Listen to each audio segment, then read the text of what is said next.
So, Stephen, after winning 2 games in 5 days, the pumpkin pie tastes sweeter for you? No question. I mean, we all love our holidays, and we have a lot of things to be grateful for, and certainly it puts it all in perspective when you look at the game of football. But I can tell you this: around that Jones household, around Thanksgiving time, everything tastes better after a win on Thanksgiving Day, and certainly to put 2 in a row back to back, to see our team really starting to execute and do the things it takes to win games. Protect the ball, get the ball, run the ball.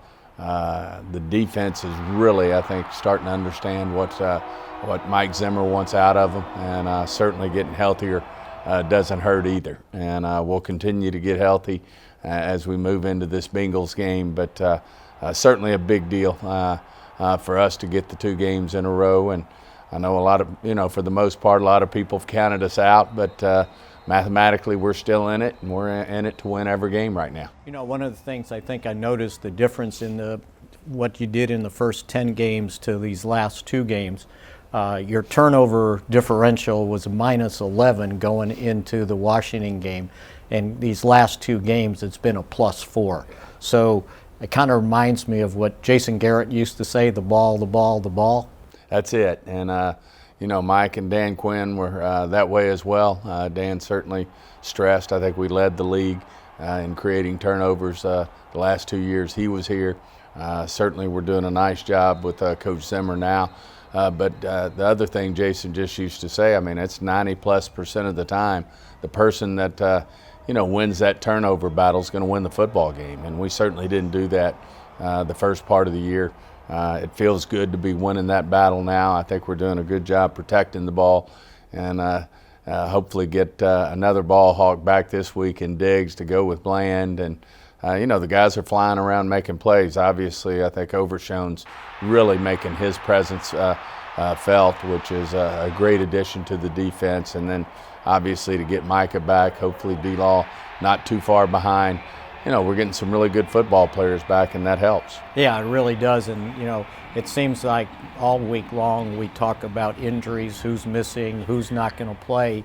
And then when they don't play and you lose, and everybody goes, well, what happened? But we're starting to see the benefits of getting some of your star players back. No question. I mean, when you have a salary cap and you allocate resources, whether it be bucks, dollars, whatever you want to call it, or high draft picks, and those guys aren't available to play, then you're going to feel it. I think you look around the league, and a team like San Francisco is certainly feeling the same thing when they're missing some of their top stars. But you can't make it an excuse. You have to overcome those things, and certainly we've done it in the past. We've struggled a little bit the first half of the season this year, but as I said, it feels like we're coming together right now, and we've got a tough Bengal team coming in. They've had some bad luck themselves in terms of close games and some fourth quarter setbacks, but we'll have to play at a high level. I mean, we're playing one of the best quarterback receiver duos, and Burrow and Chase. We're going to need to move the ball because we know they'll probably move the ball some, even though as I said, I think our defense is executing, and they are getting the ball right now. But it's going to be a tough matchup against the Bengals. You mentioned DeMarvion Overshown, how he's been playing, and the one thing I've noticed is since Micah came back these last 4 games, Overshown has even stepped up. So the combination of those 2 guys on the field at the same time is really paying dividends. Well, their play style, and then of course their elite play speed. To have 2 guys like that can move around like they move around, I think really gives the opposing offense some challenges. And they're so quick to fire. Certainly Zim's doing a great job with Overshown with his blitzes, spying the quarterback.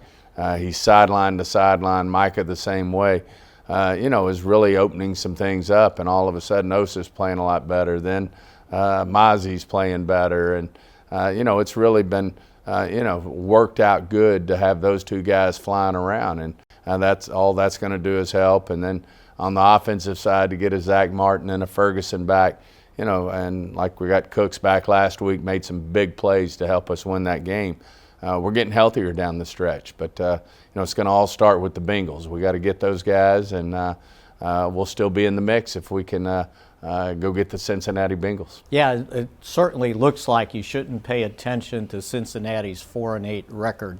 The way they're able to move the ball, it's almost like you better score some points, because even though they've lost some games, they're scoring points just in either way.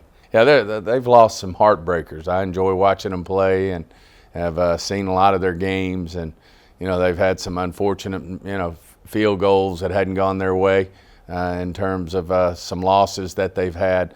But their problem's not moving the football. And like I said, Joe Burrow is one of the best in the business. He's a winner.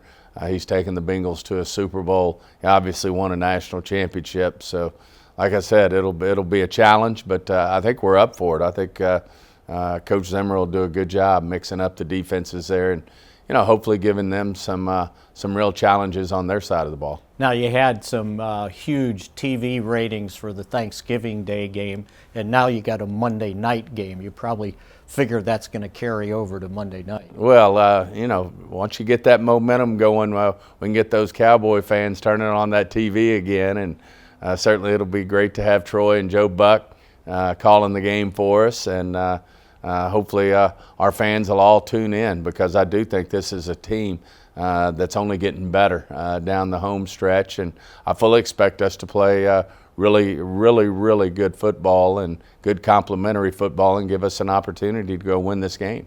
One of the things, I don't know if you ever benefit from having to play so many young guys compensating for injuries, but it seems like you've developed some young guys along the way, maybe even on the offensive line, with so many of your offensive line missing a game or two here lately. Well, there's some growing pains anytime you play rookies in this league. I mean, that's just part of it. But, I think BB's getting better. Guyton's gotten a lot of snaps. Awesome Richards got some great snaps. He's on IR now, but has the ability to return here in a couple weeks.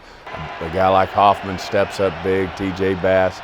All those guys are guys that, we're going to benefit from down the stretch, and then obviously into the future. A guy like Schoonmaker, who we got a second-round pick in, really steps up for Ferguson, and has been a big asset for us in the passing game. So you're correct. I mean, it's great to see these young guys getting opportunities. A guy like Amarist filling in on the defensive side of the ball. We're really fired up about the young group of guys we have on this team that are really getting better, and give us an opportunity to get back in this thing down the home stretch. You mentioned Brock Hoffman having to play these past two games with Zach Martin out. It's kind of a tough customer. Well, I think he's got a great competitive way about getting under the skin of the opposing defensive lineman. And we had a guy like that through here several years ago in Colombo, who was really good at what he did in terms of, there's a mental game being played out there as well when you're going against that guy in front of you down after down. And I think Brock Hoffman's one of the best at doing that. And last question here. Rico Dowdle. Everybody's saying, well, what's the difference? What's going on? Well, it helps when you get carries, touches, right? Opportunities, and you're not playing from 20 points behind. Yeah, I think both are spot on, Mickey. I think certainly us being competitive and not getting behind to where you feel like you're having to throw the ball all the time, certainly getting confidence in our defense. There's certainly, as we've gotten healthier, the defense has executed and played much better. And then just giving Rico his touches, we really felt confident that he could do that. And now that he's actually getting the touches, he gets over 100 yards last week, a big deal. And we've got to, everybody preaches it, everybody wants to do it. The two key things to playing winning football is run the football and stop the run. And I think we're doing both much better than we did the first half of the season. Okay, Stephen, thanks a lot. Looking forward to Monday night. Sounds great.